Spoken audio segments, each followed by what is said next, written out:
Good evening to all of you. It's for me 8 o'clock in the morning, not quite. Sun is just started peeking over the mountain behind us. And today is a great day indeed. We are picking our second vineyard of Nebbiolo here at the foothills of Gudlo Mountain. And we picked yesterday another field of Nebbiolo. It came in beautiful.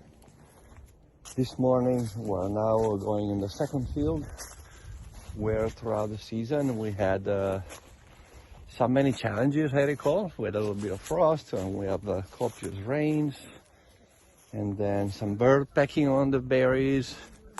And the grapes are now to the very last of their hours. We use all the good weather we had available this past 3 weeks, which really makes things happen. There is a little bit of rain in the forecast toward the end of the week. Therefore, tomorrow we will be picking 2 small vineyards of Cabernet Sauvignon. On Thursday we will be picking 3 vineyards of Petit Verdot, and that would be the end of the season. We're very excited and tired, but very happy.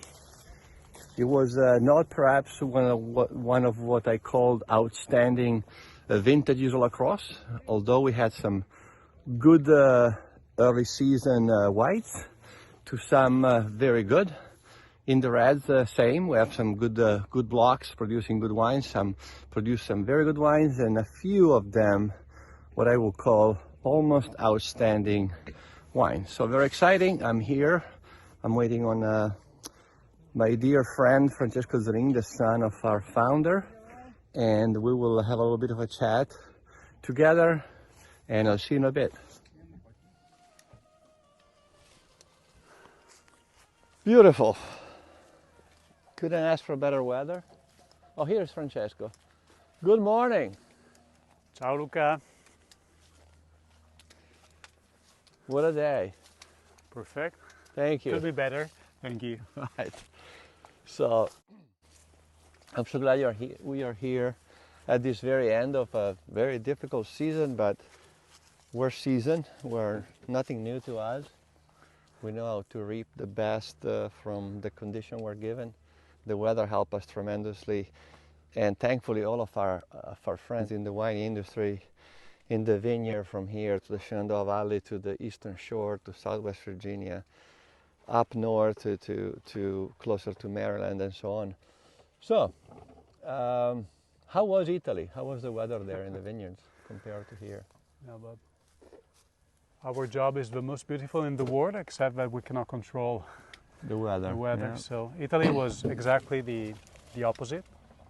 So it was a very dry year, especially in the central part of Italy. Tuscany was a real challenge for opposite reason compared to Virginia. But as you said before, you need a lot of experience, patience, hard work, and then you need to hope always for the best. So we got some beautiful weather in the last 3 weeks here that really changed the output of this harvest.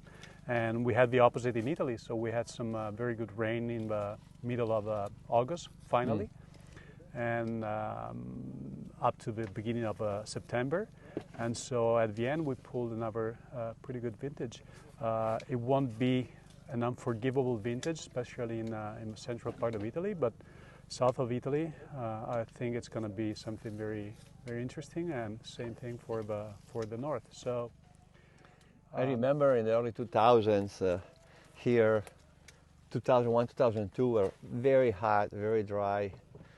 2000 in Italy, 2002 was terrible. It was cold. It rained all year. We had that weather here in 2003. We didn't make Octagon that season at all. It wasn't even conceivable. NO3 in Italy, one of the best vintages. It was really hot. Really hot, but really hot. Still was. Yeah. So but 2002 was, I remember that summer, I was on at the beach with friends, with sweaters. Wow. And it was super cold, and grapes were hard to ripen. So, but as you said, every year is different, and that's why you need so much experience, because every year is a little bit different from the previous one. and you need to learn step by step how the vines react based on soil, on climate, on the variety, also on different vineyards, because some can hold bad weather better than others. We have seen here. This is a checkerboard, basically. You know, our 900 acre. You know it. Different varieties, different soil profiles, different water retention. Through the years, they alternate sometime. Or let's say, a year like this where there's more water, vineyards have more water retention, they make more simple wines. Yet in drier season, they make very good wine, outstanding wines. The advantage is indeed always into parcels that have higher water drainage, like this one and a few others. And for us, having an option of these multifaceted profiles, then comes in, the game comes the blending. And so that's why Octagon is never the same blend. Yep. There are some parameters, you know, mainly Merlot always, but then the Franc Petit Verdot, Cabernet Sauvignon rarely goes in. We have been to the extreme of a vintage. I recall it was half Merlot, half Petit Verdot. I remember it.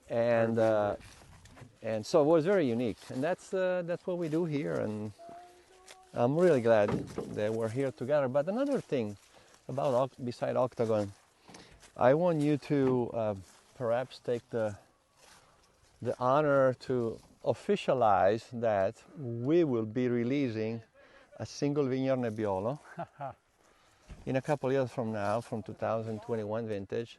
And looks like this Nebbiolo again is going to repeat and give us another great opportunity to produce a single vineyard Nebbiolo. We don't have a name yet, by the way.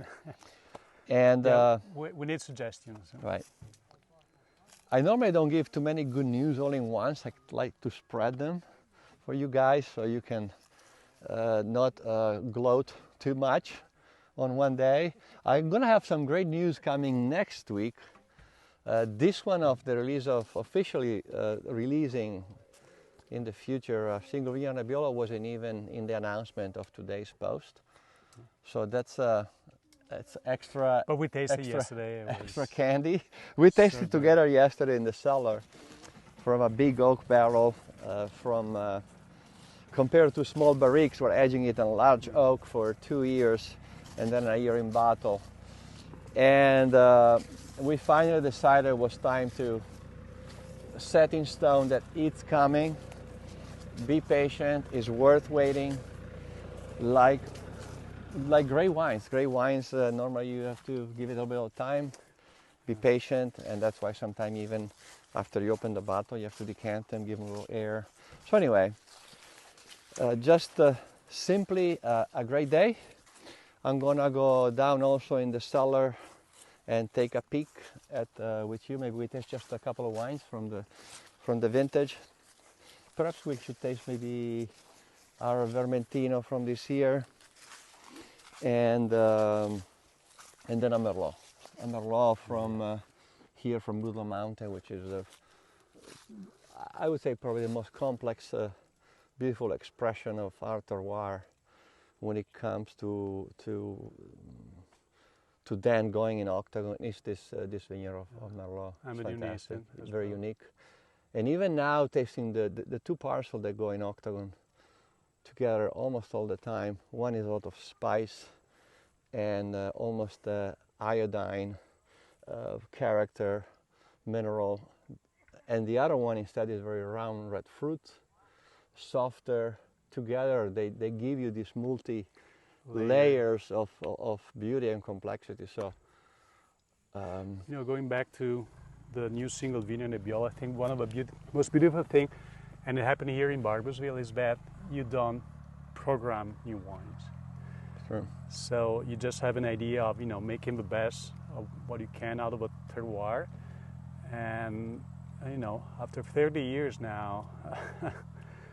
Your 30 years at Barboursville, it's a privilege to see what we can really do from this vine. So Octagon was the first example, and then the Woodland Mountain Single Vineyard Cabernet Franc, because we understood how unique this mountainous and then nascent, and now the single vineyard Nebbiolo. So it's, to me, it's like I understand more and more how, you know, man and nature can work together and create something really unique out of basically nowhere, out of passion and experience. And that's the beauty. There is no brainy, you know, program or marketing ideas, nothing. It's just, you know, sun, soil, vines, passion, love. Yeah. And thank you, and a good winemaker. And thank you for understanding without ever any objections to the decision we take here on the estate, the vintage where we say there is no octagon this year. Yeah, of course. And that is very important because it makes my work here even more beautiful, and it's really a sign of respect toward the limits that as farmer we have. True. We can't get through it. If we say we make the best wine, we have to sanction some vintages and call the vintage off. So thank you. And it's and thank you to our dad, which was also doing the same ways. I remember I told him one time. Told us everyone. It was in 2003, and I remember calling and say, "How is the sea?" I said, "Well, it's good, but we're not going to make octagon this year." And he only asked me one question. It was like, "Are you sure?" I'm sure. I say, "I am," and he said, "Okay." For that, I'm very thankful to him and to you for having the same respect for what farming is about. Yeah. And it's not only farming, it's respect to, you know, we're all here because we have so many lovers around the world of barbecues. So we need to protect the potential of this land. We need to, you know, not protect, but maintain integrity. Truthful, exactly, towards all our consumers, because we're here thanks to them, you know. We came from Italy with an idea, but then, you know, you were able to make unbelievable wines here, but then we're still here because of, you know, people in love with what do you do here. So we need to respect the land. We need to respect you as a winemaker. So if you're not sure of making a wine, just follow your heart, and then the biggest respect goes always to all our consumers. So thank you very much. Well, I guess I'll just go with him. We're just going around down the cellar and take some wines.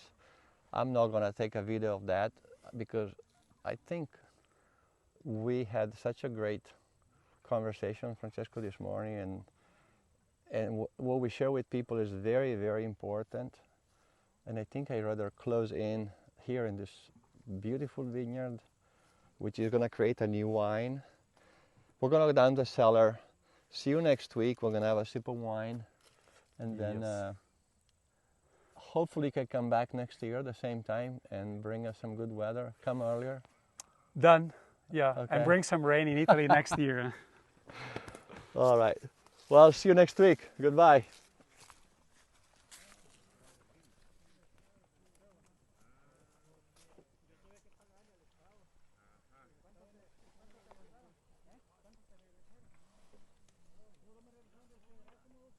No, del Estado ahorita.